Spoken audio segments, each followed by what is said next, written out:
Dito tayo ngayon sa New Orleans. So ito yung kapalitan natin ng radiator. Honda Mobilio 2016 automatic transmission. Ayan si sir. Siya yung may-ari. Let's go.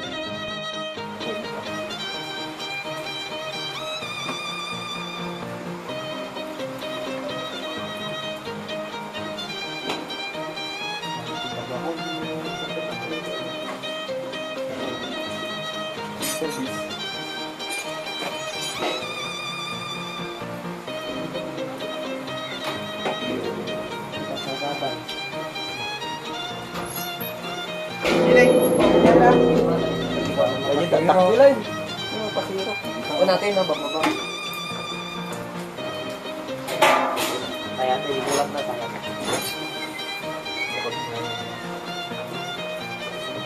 Tap.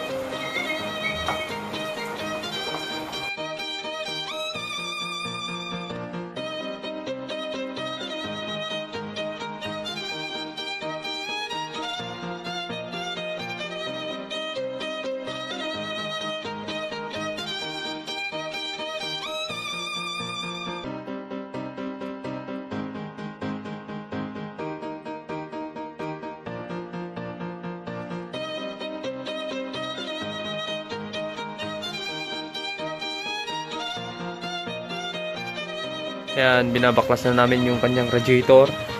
Ito, tanggalan namin yung mga wirings na nakasagabal. Tanggalin na lang namin itong mga radiator hose. Ayan, kasama ko ngayon, bata.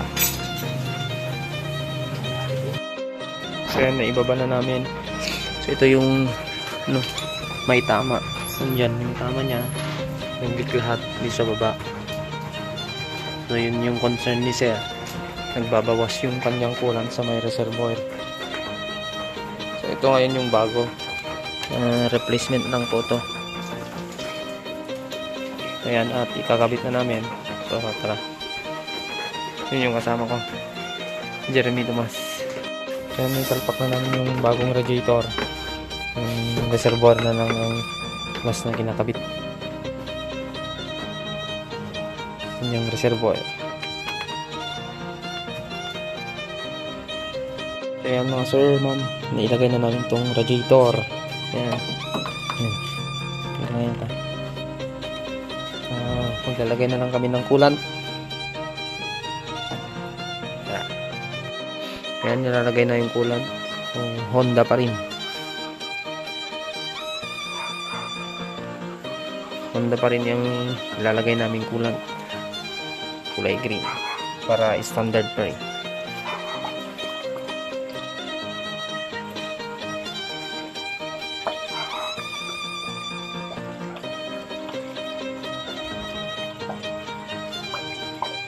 Napuno yung radiator, kailangan na natin i-start para makapag-bleeding siya.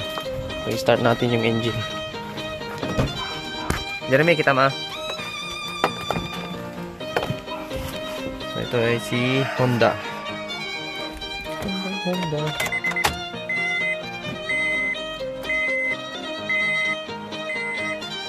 Start. Ayan, naka-start na siya guys. So tignan natin dun sa radiator.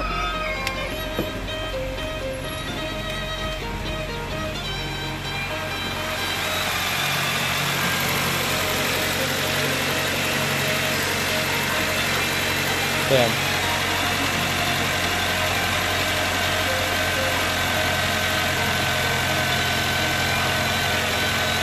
Ligid muna siya.